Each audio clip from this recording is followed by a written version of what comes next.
तो मेरे कॉलेज में फर्स्ट ईयर में कुछ ऐसे स्टूडेंट्स थे जो ये बोलते थे कि भाई 10 लाख से नीचे की कंपनी में तो मैं बैठूंगा भी नहीं। कैसी बात कर रहा, तू पागल हो गया क्या? डीटीयू में 10 लाख रुपए फीस दे रहा हूँ और मैं 8 लाख की प्लेसमेंट ले लूँ। भाई माँ बाप क्या बोलेंगे और लोग क्या कहेंगे, मतलब 4 लोग क्या कहेंगे। और आज उनमें से काफ़ी सारे लोग ऐसे हैं जिन्हें 4, 5, 6 लाख रुपए की भी नौकरी नहीं मिल पा रही है। 2025, 2026 इतना टफ है, इतना रिसेशन है। इनफैक्ट 2024 से लेके अभी तक के 3-4 साल काफ़ी टफ जाने वाले हैं। तो अगर आप इन 3-4 सालों में अपना कॉलेज करने वाले हो या एडमिशन लेने वाले हो, आपके लिए वीडियो ब्रह्मास्त्र होने वाली है, बहुत ज़रूरी होने वाली है। थोड़ी लंबी हो सकती है but yes, 11th, 12th, first year, second year, third year, fourth year जिसकी प्लेसमेंट नहीं हुई है, सब लोग ये वीडियो देख लो। अगर मेरे को ये वीडियो खुद 2-3 महीना पहले मिल जाती तो शायद आज सिचुएशन कुछ और होती, लेकिन भगवान ने जो किया अच्छा किया। I am placed in a good company और सब कुछ अच्छा चल रहा है। तो कुछ एक्सपीरियंसेस जो मैं आपको बताना चाहता हूँ, जो मैंने सीखे इस टाइम में, काफ़ी ज़रूरी है मतलब स्टूडेंट के लिए ना ये सारी चीज़ें जानना। प्लेसमेंट एक अलग सब्जेक्ट है जो कॉलेज ना आपको सिखाता नहीं है, लेकिन आपको फाइट उसी के लिए करनी है। बहुत सारे अलग अलग स्टेप्स हैं, बहुत सारी चीज़ें हैं जो नहीं पता होती स्टूडेंट को। तो ये वीडियो बहुत इंपॉर्टेंट होने वाली है, एंड तक ज़रूर देखना। 100% गारंटी लेके कह सकता हूँ, अगर आपने वीडियो देख ली तो भाई प्लेसमेंट होने की प्रोबेबिलिटी बहुत ज़्यादा है। ऐसी वीडियो यूट्यूब पे है ही नहीं, मतलब आई वॉज सर्चिंग कि कुछ ऐसा मिले बट कुछ भी नहीं है भाई। इतने डिटेल में मैंने आपको सब कुछ बताया, एंड तक देखोगे सब कुछ क्रिस्टल क्लियर हो जाएगा एकदम कि भाई मज़ा आ गया। और आ जाए मज़ा तो कमेंट कर जाना, प्लेसमेंट हो जाए तो भी कमेंट कर जाना। चलो शुरू करते हैं। Things to get a good placement. तो ये चीज़ें हैं कुछ जो हर कोई आपको बता देगा, ये चीज़ मिल जाएगी आपको, बट मैं आपके साथ आज फैक्ट्स शेयर करूँगा कुछ। ये भी चीज़ें हैं जो आपके लिए ज़रूरी हैं, लेकिन इनसे पहले एक चीज़ समझते हैं। आपका 7th सेमेस्टर खत्म होगा या फिर चल रहा होगा, आपके कॉलेज में कंपनी आएगी, या फिर आप ऑफ कैंपस अप्लाई कर रहे हैं तो भी आपके लिए उतनी इक्विवेलेंट मतलब इंपॉर्टेंट है वीडियो। उसके बाद क्या होगा, कंपनी आएगी। कंपनी आपको इन 5 स्टेजेस पे फिल्टर आउट करेगी और फिर आपको रिजल्ट दे देगी और आप सिलेक्ट हो जाओगे। ठीक है, अब क्या होगा, फर्स्ट राउंड होगा रेज्यूमे शॉर्टलिस्ट। रेज्यूमे शॉर्टलिस्ट कैसे होता है, आप एक अच्छा सा अपना रेज्यूमे बनाओगे, तो उसमें चीज़ें लिखोगे जो आपने 3 साल में किया, जो आपके इंटरेस्ट थे, हॉबी थी, पढ़ाई में कैसे थे, हर चीज़ आप अपनी रेज्यूमे में डालोगे। रेज्यूमे में अब किस तरीके से चीज़ होती है वो आगे बताएंगे। सबसे पहले आपका रेज्यूमे शॉर्टलिस्ट होगा। रेज्यूमे शॉर्टलिस्ट 2 चीज़ों पर होता है, ध्यान रखना। सबसे पहला आपका ATS स्कोर। ATS स्कोर क्या होता है वो भी आगे बताऊंगा। दूसरा होता है आपकी कॉलेज की CGPA जितनी अच्छी उतनी ज़्यादा चांसेस है कि आप रेज्यूमे में शॉर्टलिस्ट हो जाओगे। उसके बाद एक असेसमेंट राउंड होगा, या तो ऑनलाइन या ऑफलाइन। आपको एक पेपर लिखना होगा, कंप्यूटर बेस्ड टेस्ट भी हो सकता है, आपको वो असेसमेंट पास करना होगा। जब आप वो असेसमेंट पास कर जाओगे, कंपनी टू कंपनी चीज़ें वेरी करती हैं, आपका ग्रुप डिस्कशन हो सकता है। एक राउंड टेबल पे बिठा देंगे, एक कंपनी का ऑफिशियल बंदा बैठा होगा, आपको टॉपिक दे देगा, फिर आपके क्या उसके लिए पॉइंट्स हैं, आप क्या अपना पॉइंट ऑफ व्यू देना चाहते हैं वो सुनेगा। जो जो उसको अच्छा लगेगा उसको वो सिलेक्ट कर लेगा। उसके बाद मेन गेम आता है 4th और 5th स्टेज में, आपका इंटरव्यू होगा। इंटरव्यू 2, 3, 4 राउंड कितने में भी हो सकता है, यूजुअली 3 में, 2 में और 1 में होता है। कंपनी टू कंपनी डिफर करती है ये चीज़ें। इंटरव्यू दोगे, round 1, round 2, round 3, final round है, 4 राउंड होता है यूजुअली कंपनीज में। सब कुछ सिलेक्ट करके आपका रिजल्ट डिक्लेयर हो जाएगा और आप सिलेक्ट हो जाएंगे। इतना आसान है भैया ये तो नहीं है भाई, इतना आसान बहुत मुश्किल है, और बहुत मुश्किल है इसलिए बहुत सारे बच्चे अनप्लेस रह जाते हैं, बहुत सी गलतियां करते हैं। सारी गलतियां आप ना करो, बच जाओ, इसलिए ये वीडियो बना रहा हूँ। तो ये कुछ प्रोसीजर होता है, आई होप थोड़ा थोड़ा समझ आया होगा।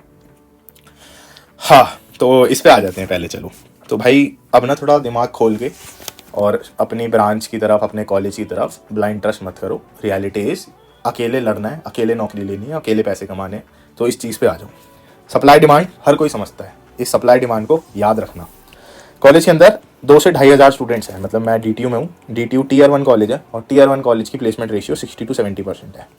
कोई कह रहा हो ना कि भाई तू तो DTU में, तेरी तो प्लेसमेंट हो ही जाएगी, भाई थांबा। ठीक है, 2 जगह बढ़ जाते हैं students, tech branches, core branches. Tech branches CS, IT, software, EC, ये सारी जितनी भी आपकी टेक वाली, जो आपको गूगल, माइक्रोसॉफ्ट जैसी कंपनी में कोडिंग वाली जॉब दिलवाएगी, वो सब टेक है। कोर मैकेनिकल, सिविल, केमिकल और जो भी ऐसी आप इलेक्ट्रिकल ले लो, ये सारी आपकी कोर में आ जाती है। तीसरी चीज़ नॉन टेक क्या लिखा हुआ भैया समझाता हूँ। अब बच्चे 3 जगह बंटते हैं, ब्रांचेस 2 हैं लेकिन बच्चे 3 जगह बटेंगे। बच्चे बटेंगे नॉन टेक में, टेक में और कोर में। सबसे कम रेशियो होता है इसका, 10% मुश्किल से। ये बच्चे या तो हायर स्टडीज़ के लिए चले जाते हैं, मास्टर्स करने चले जाते हैं, PhD करने चले जाते हैं, ये कोर के स्टूडेंट्स होते हैं, या फिर ये किसी सरकारी PSU में जॉब कर लेते हैं। टेक फेवरेट, जिसमें 95% बच्चे जाना चाहते हैं, JEE देते हैं, डबल ड्रॉप लेते हैं, दोबारा JEE देते हैं, अच्छी परसेंटाइल आए, CS में जाऊँ, IT में जाऊँ, अच्छी चीज़ है, वहाँ मेहनत कर लो, बाद में फल देगी। समझाता हूँ कैसे। नॉन टेक होती है भाई मेरे जैसे लोगों के लिए, जो भाई गया कोर ब्रांच में है, धंधे में इंटरेस्ट है, नॉन टेक में स्टार्टअप आया हुआ है और स्टार्टअप में आके उसने चीज़ें सीखी हुई है, धंधे में इंटरेस्टेड था, यहाँ निकल गया। तो मैं जहाँ जो मेरी प्रोफाइल है नॉन टेक प्रोफाइल में हूँ मैं भी। टेक के बारे में बात करते हैं या सभी के बारे में बात करते हैं। चलो हाँ, कहाँ समझाऊँ, अब देखो ये आपका कॉलेज है और ये मैं अपने कॉलेज को ही लेके मान रहा हूँ। आपके 2000 से लेके 2500 तक बच्चे हैं। कैलकुलेशन आसान होगी, 2000 बच्चों के हिसाब से कैलकुलेशन करूँगा। 80% बच्चे कोडिंग करते हैं, मतलब 1600 बच्चे। 80% बहुत बड़ा नंबर है। बच्चे हुए कितने, 20%, 400 बच्चे रह गए। हाँ भाई, 1600 बच्चे कोडिंग कर रहे हैं। फैक्ट इज, अगर आप DTU जैसे कॉलेज में भी हो, टोटल कॉलेज की प्लेसमेंट जाएगी 1300 से 1400 स्टूडेंट्स की। मतलब अब इस नंबर में 1600 बच्चे हैं जो कोडिंग कर रहे हैं, जिनमें ये 400 बच्चे भी हैं जो कोडिंग नहीं कर रहे हैं। लेकिन जो टोटल प्लेसमेंट हो रही है 2000 बच्चों की में, उनमें से 1300-1400 बच्चे ही प्लेस हो रहे हैं। ये भी अपर लिमिट बता रहा हूँ मैं आपको, अपर लिमिट पे। लोअर लिमिट पे तो 1000 बच्चे, 900 से 1000 बच्चे प्लेस हो रहे हैं कॉलेज से। फैक्ट है, रियलिटी, आंखें खुल गई होगी। अब देखो 1600 बच्चे कोडिंग कर रहे हैं। इन 100 में से 30% बच्चे वो हैं जो टॉप ब्रांचेस में हैं, जैसे कि CS में हैं, IT में हैं, सॉफ्टवेयर में हैं और एक्सेट्रा वाली ब्रांचेस में हैं। इनके पास प्रिविलेज है, ये टॉप 30% में जो भी कंपनी आएगी सबसे पहले इनको बैठने का मौका देगी। अब इनमें से 30% बच्चे चले गए। अब आपके करीब करीब बच गए 30% बच्चे इसमें से गए, तो आप मान लो करीब 800 बच्चे बच गए जो कोडिंग कर रहे थे, लेकिन वो इन कंपनी में जाना चाहते थे, गूगल वाली में। लेकिन ये बच्चे पहले प्रेफरेंस मिली तो चले गए। अब इनमें से 10% बच्चे हैं, मतलब 80 स्टूडेंट्स ऐसे हैं जो भाई टॉप के कोडर्स हैं, जो किसी वजह से CS IT जैसी ब्रांच में नहीं आ पाए, लेकिन उन्होंने स्किल्स इतनी अपनी अच्छी कर ली कि वो इन कंपनीज में अप्लाई करने। क्योंकि एक जो गूगल जैसी कंपनीज होती हैं कई बार ओपन टू ऑल होती है। जब आप इनमें अप्लाई करते हो, कई बार होती है, ये चीज़ ध्यान रखना, हर बार नहीं होती। इस बार नहीं थी, इस बार सिर्फ टेक के बच्चे ही बैठ सकते थे। तो जब ये 80% बच्चे यहाँ अप्लाई करते हैं, ये 80% नहीं, ये जब 80 बच्चे यहाँ अप्लाई करते हैं तो ये एक्सेप्शनली वेल स्टूडेंट्स मैं मानता हूँ इनको, और इनमें से 50 बच्चे प्लेस हो जाते हैं ऐसी कंपनीज में, गूगल में नहीं, इस टाइप की कंपनीज में। बट रियलिटी इज हेयर भाई, 750 बच्चे रह गए। 750 बच्चों का क्या, ये अच्छे कॉलेज में है, इनकी ब्रांच भी डिसेंट है, लेकिन इन लोगों ने वो वाली स्किल एक्वायर नहीं करी जो या तो इस बच्चे को प्रिविलेज मिला या इसने बहुत ज़्यादा मेहनत कर ली। बहुत ज़्यादा मेहनत करने वाले बच्चा बता रहा हूँ आपको, कि रोज ही कोडिंग कर रहा है, जिसकी बहुत तगड़ी रैंक है, कोड शेफ पे, GFG पे, इस पे दबा के क्वेश्चन निकाल रखे हैं। ये वो वाले स्टूडेंट्स हैं। अब इन बच्चों को क्या होता है भाई, ये बच्चे ही प्लेस होते हैं, लेकिन प्लेसमेंट की जर्नी में लगता है टाइम। ये होती है शुरू की प्लेसमेंट, जल्दी जल्दी आ रही है कंपनी और जल्दी जल्दी लेके जा रही है कंपनी। ये होता है स्लो।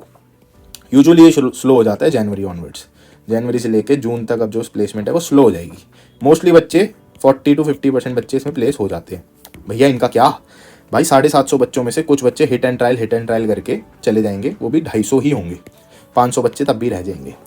टेक सेक्टर के बच्चे जिन्होंने दबा के कोडिंग करी, 500 बच्चे रह गए। 500 बच्चे रह गए भाई, बहुत बड़ा नंबर है 500 बच्चे रह गए, मतलब इस नंबर का 25% बच्चे प्लेसमेंट में रह गए, इनकी प्लेसमेंट नहीं हो रही।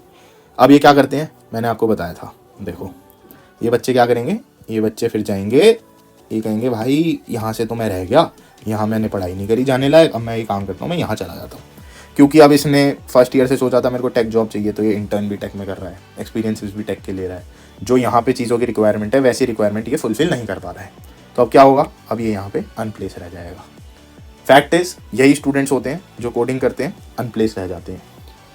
डिमांड भाई, ये तो सिर्फ DTU की बात कर रहा हूँ मैं, हिंदुस्तान का कोई भी कॉलेज उठा लो, सबसे ज़्यादा डिमांड अगर है तो वो इस टाइम पे CSIT की है, और सबसे ज़्यादा सप्लाई, डिमांड से भी ज़्यादा सप्लाई, इनफैक्ट मैं कहूँगा 10x सप्लाई इन्हीं इंजीनियर्स की, CSIT वालों की। तो भाई सीन तो ख़राब है, डिमांड सप्लाई का रेशियो ही मैच नहीं हो रहा। तो यही सीन है, असलियत यही है। Most of the students tech वाले, जो मैकेनिकल जैसी ब्रांच में कोई कोडिंग कर रहा है लड़का आज एग्जाम्पल से समझो, और वो इतना एक्सेप्शनली वेल नहीं है, तो इस टाइम पे वो अनप्लेस्ड है, क्योंकि वो टेक में, नॉन टेक में नहीं बैठा, उसके पास एक्सपीरियंसेस नहीं है, बैठा भी है तो वो शॉर्टलिस्ट नहीं होगा।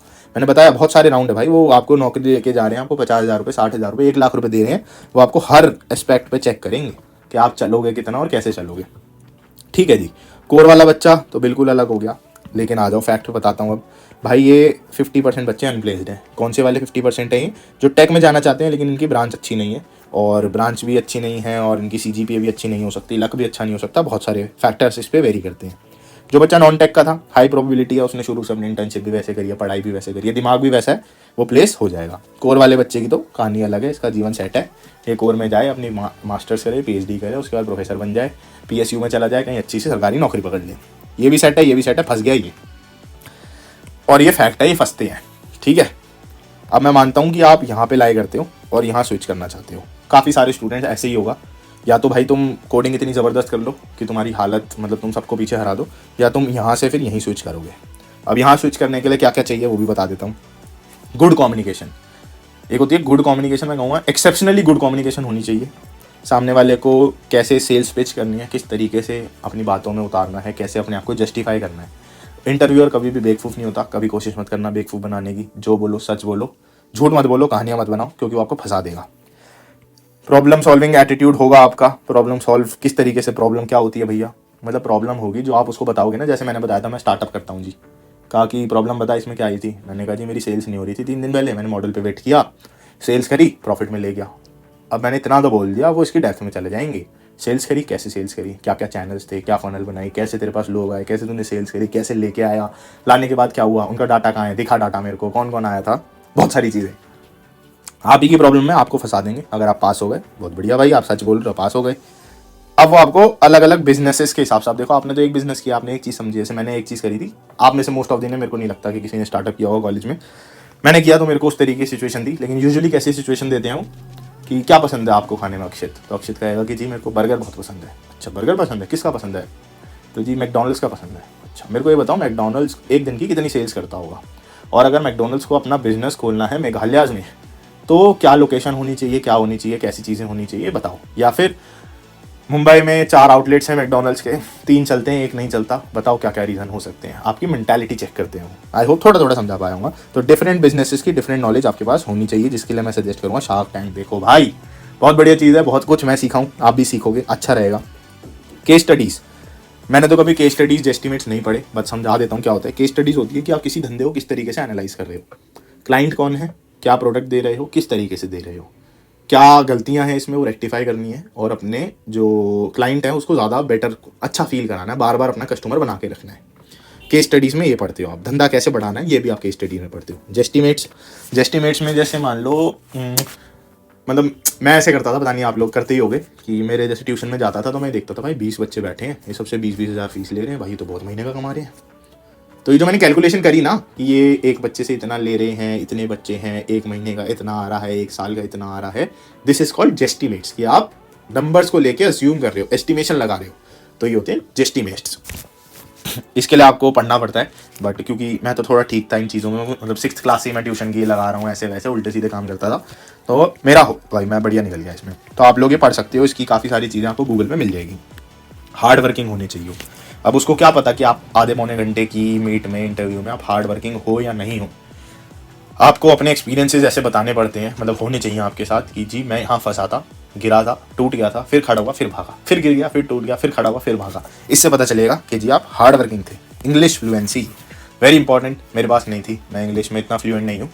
मतलब मैं बोल लेता हूँ इंग्लिश, लेकिन क्योंकि रोज़ नहीं बोलता तो इतनी फ्लुएंसी से नहीं बोलता, और मैं इंग्लिश वाली चीज़ें भी नहीं देखता, मतलब कंज्यूम नहीं करता कंटेंट, तो मेरे को वो वाली चीज़ भी नहीं है। बट आई विल से कि ये करो, इंग्लिश अच्छी हो जाएगी, बढ़िया है, मतलब प्लस पॉइंट ही होगा।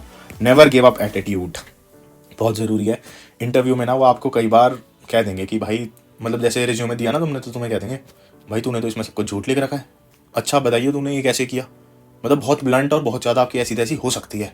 उसमें वो आपकी ऐसी तैसी करना नहीं चाह रहे, वो आपका माइंडसेट देख रहे हैं कि हाउ विल यू रिवर्ट, तुम क्या जवाब किस तरीके से दोगे, वो चीज़ बहुत ज़रूरी है। तो नेवर गिव अप एटीट्यूड, मतलब वो गंदी से गंदी सिचुएशन में डाल देंगे, तुम्हारा मोराल गिरा देंगे, बट तुम्हें खड़े होना है, बोलना है कि ऐसा नहीं है, और कहीं जगहों पे अड़ भी जाना है। अब वो भी बिहेवियरल आपको चेक करना है कि इस चीज़ पे मेरे को इनसे अड़ना चाहिए या नहीं अड़ना चाहिए। तो ये चीज़ें कम्युनिकेशन में आती हैं। आपको बातचीत अच्छी कैसे बनानी है वो बहुत ज़रूरी है, और आपको इंटरव्यूअर को सेटिस्फाई करना पड़ेगा, तभी आप किसी कंपनी में अच्छे से जा पाओगे।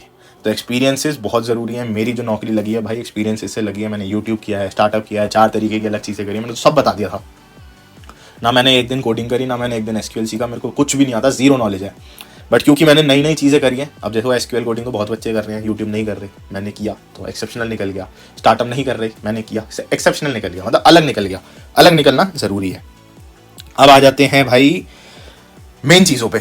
अब सम अप कर रहा हूँ वीडियो को, तो एक बार देख लेना है क्या है। एक अच्छा रिज्यूमे का 70 to 80% ATS स्कोर होता है। ATS स्कोर आपका AI से, गूगल से निकल जाएगा।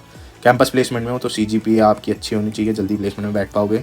ऑफ कैंपस ऑन कैंपस कैसे भी अप्लाई करो, लिंक्डइन स्ट्रॉन्ग रखो, फर्स्ट ईयर से 500 से ज़्यादा कनेक्शंस होने चाहिए। जो भी करते जा रहे हो वो सारी चीज़ आपको वहाँ लिखते जानी है, होते जानी है। मतलब मैंने आज यहाँ इंटर्नशिप करी, इतने टाइम के लिए करी, एक फोटो डाल दो। मैंने आज यहाँ इंटर्नशिप करी, इतने टाइम के लिए फोटो डाल दो। फर्स्ट सेकंड थर्ड ईयर तीनों ईयर में 6-6 महीने के बीच में आपकी छुट्टियाँ पड़ती हैं, इंटर्नशिप करके आओ, ऑनलाइन ऑफलाइन हाइब्रिड जैसा आपका मन करे। टेक्निकल स्किल्स, एसक्यूएल सीख लो, पाइथन थोड़ा थोड़ा सीख लो, मतलब अच्छे निकल जाओगे। और टेक्निकल स्किल्स में और क्या सीख सकते हो, एक्सेल अच्छा चलाना आना चाहिए, ये 3 चीज़ें सीख लो, 12 लाख से ऊपर का पैकेज ले जाओगे अगर टियर 1 कॉलेज में हो तो। ठीक। अनस्टॉप्स पे प्रोफाइल बना लो, अनस्टॉप्स लिंक्डइन से एफिलिएटेड है शायद, उस पर प्रोफाइल बना लो। जो भी आप पोस्ट के लिए जाना चाहते हो जॉब पे, वो सब कुछ वहाँ लिख दो। जो भी नई ओपनिंग्स आएंगी आपको नोटिफिकेशन आ जाएगी, तो आप उसमें अपना रिज्यूमे अप्लाई कर देना। Luck is very important in placement. भाई लक का इतना बड़ा हाथ है, मैं आपको क्या बताऊँ। ऐसा भी हो सकता है कि भाई मेरा तो असिस्मेंट अच्छा हुआ था, मेरा तो रिज्यूमे भी अच्छा है, मेरा सब कुछ अच्छा है, फिर भी भाई मैं सिलेक्ट ही नहीं हो रहा, मेरा तो कोई इंटरव्यू ही नहीं आ रहा। होगा भाई, ऐसा बहुतों के साथ हो रहा है, मेरे साथ भी हुआ है। बैठना पड़ेगा बार बार, वही है ना कि छक्का लगेगा, ऐसा नहीं है क्रीज से आप पवेलियन में जाके बैठ जाओ, क्रीज पे खड़े रहो, बैटिंग के लिए तैयार रहो, कोई ना कोई बॉल आएगी और पार हो जाएगी, छक्का लगेगा जोर का। तो इसलिए लक का बहुत बड़ा गेम है।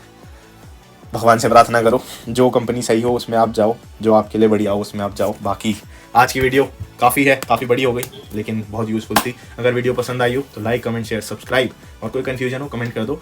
अब इस वीडियो का हर एक सब पार्ट भी है, रिज्यूमे कैसे बनाना है, इंटरव्यू कैसे करना है, हर चीज़ सब कुछ बता दूंगा। शायद ये वीडियो प्लेलिस्ट की पहली वीडियो है, और कहोगे तो आगे प्लेलिस्ट बना दूंगा इसकी, हर चीज़ की अलग वीडियो। तो बस ऐसी किसी अच्छी सी वीडियो में इसके बाद मिलते हैं। Thank you so much for watching this video. Like करके जरूर चले जाना, काफ़ी सारे स्टूडेंट पैकेज पूछ रहे हैं, तो भाई डिसेंट पैकेज है, बढ़िया पैकेज है, जितनी हाथ में उंगलियां होती हैं आसपास है उसके।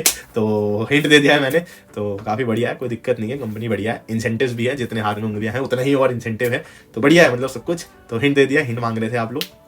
बाकी मिलते हैं ऐसी किसी अच्छी वीडियो में इसके बाद। Thank you so much for watching this video.